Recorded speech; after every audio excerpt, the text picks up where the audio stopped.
Right.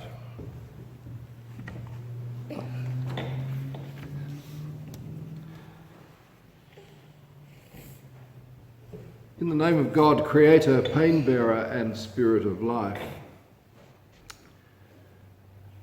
Today we celebrate the Patronal feast of this church of St. John the Evangelist.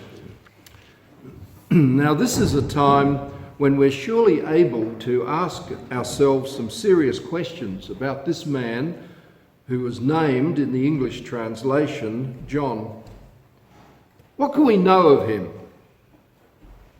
I suppose the most obvious way is via the writings contained in the New Testament, purported by tradition, written or thought to have been written under the name of John, or at least coming from the community founded by the Apostle John. So we turn to the 5 pieces of writing that we have.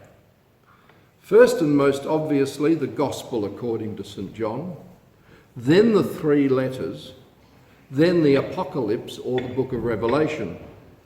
And by the way, this is the only one that refers to its author by name, that is the Revelation. It is the only one that refers to the author as named John.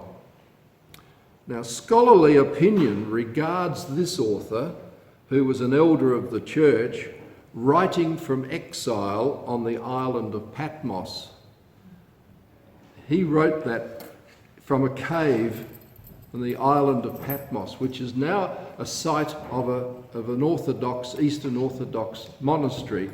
And I've actually had the privilege of being in that, entering into that cave as a tourist. And I'd spent some time this week trying to find my photographs, and I couldn't.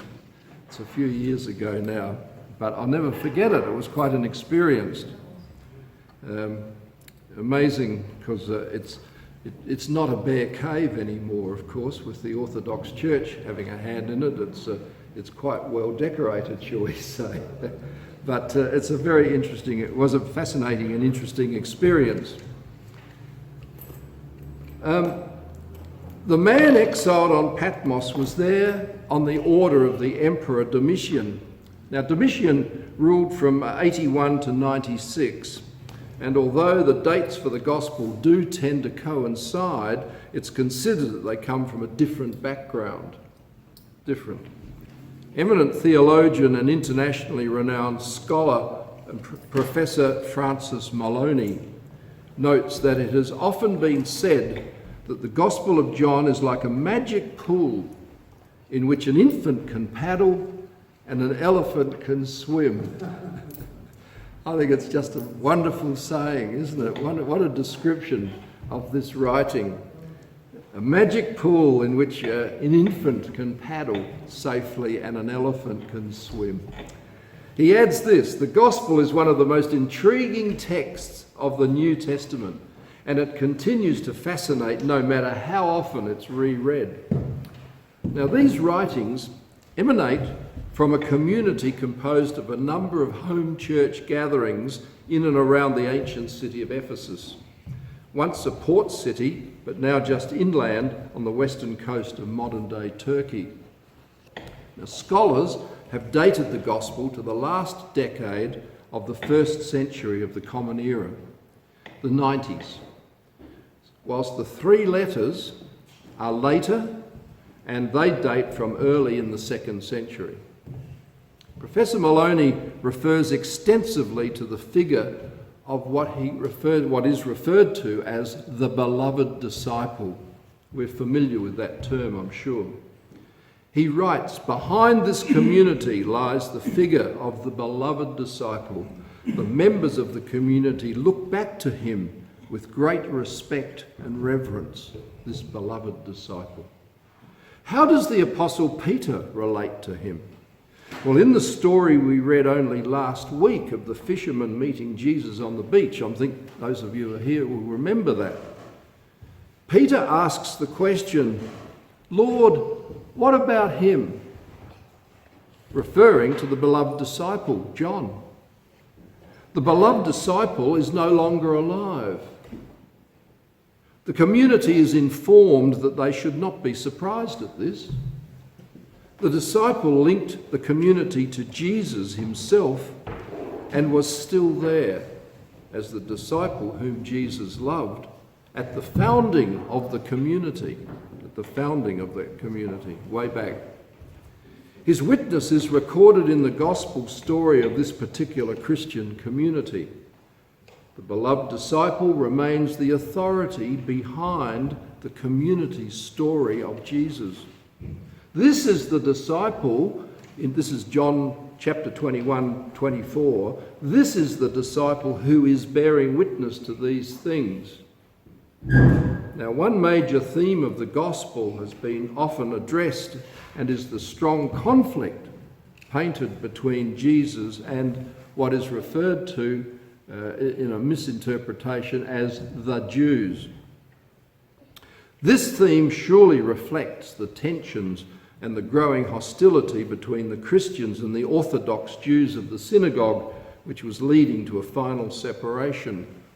Interestingly, there is no trace of this external, outside of the community, war in the letters.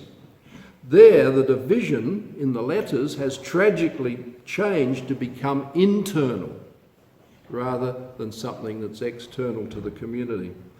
To reiterate the facts as scholars have deduced them, the author of the gospel was not the man known as John the Apostle, the fisherman who walked with Jesus, and again was not the John who wrote the book of Revelation, as the quality of the Greek varies immensely. It's now accepted that the gospel and the three letters of John emanated from the same person within the Johannine community in Ephesus. Name and personality, identity unknown. The revelation was penned by a different hand, probably during the reign of the Emperor Domitian, who was murdered in 96. So we know that it was before 96, sometime in that period. So this is a glimpse of the historical reality. But can we bring this writing into the 21st century? Can we find relevance for us today?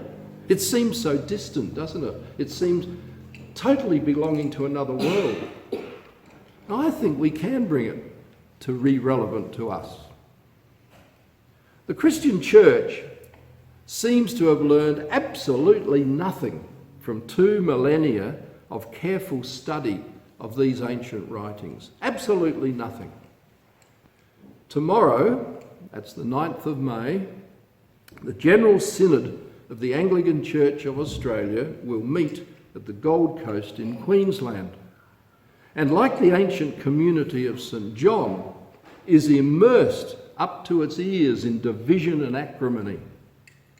Tragically, the issue at stake is the blessing of same-sex marriages and the question of gay priests in the Anglican Church.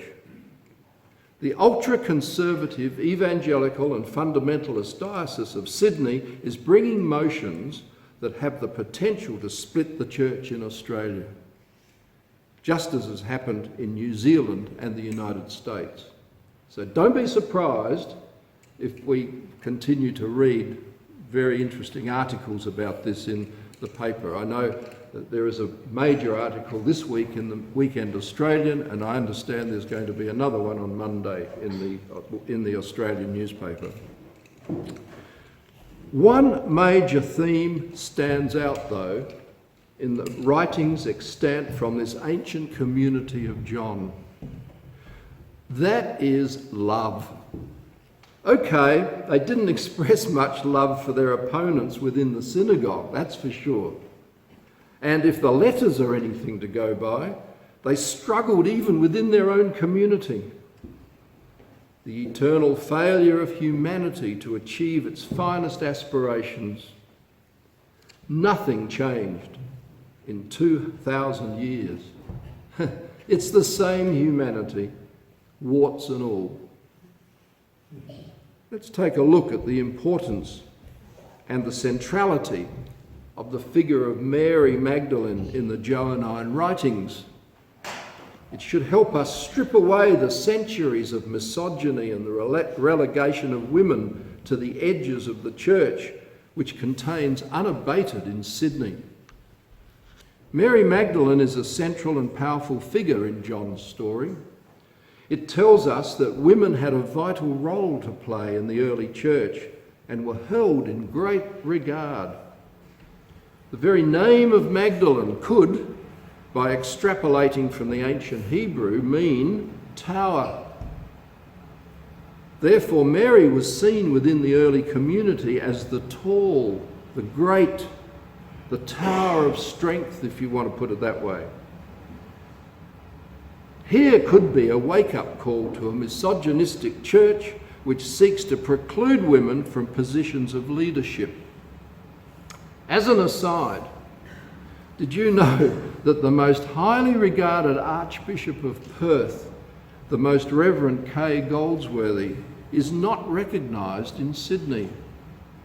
Should she come to a church in the Diocese of Sydney, she could only exercise her ministry as a deacon, rather than her role as and a position as Archbishop. In practice, misogynistic and in practice anti-gay. That's the Diocese of Sydney. Ignorant, absolutely ignorant of the reality of the Johannine writings. Now I say, I'd love them to be able to hear this.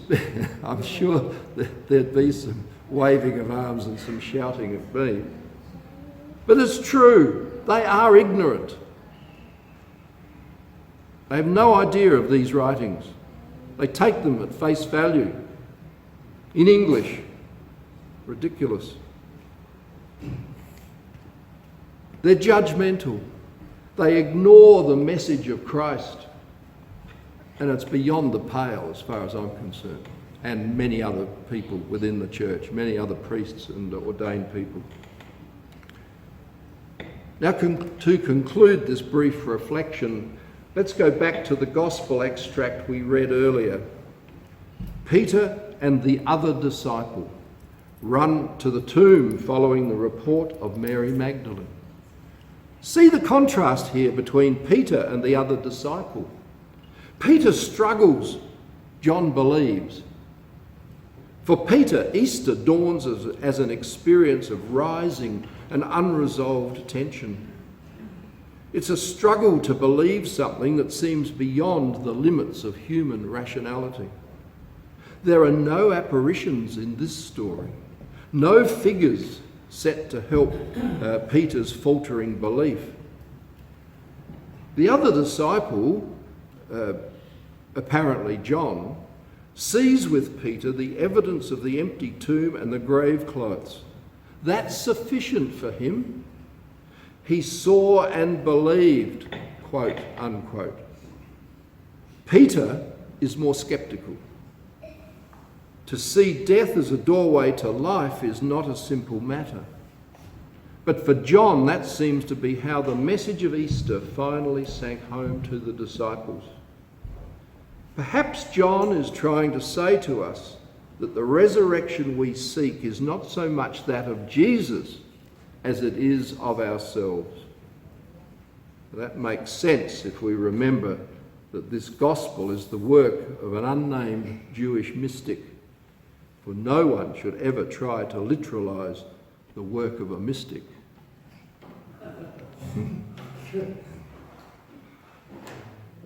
I want to show you something. Some have seen this, some haven't. A few years ago, when I had the privilege to be a tourist in Greece, I obtained this. It's very difficult to get an icon of St. John the Evangelist. And this was written for me especially by an old man in Greece. And it's a treasure that I really love and have in my room, in my bedroom. So there it is. This is St. John the Evangelist.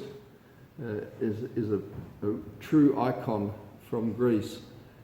And the image of him seems to be fairly universal. It's the sort of image that, that is around, universally around the world, the image that you see of John.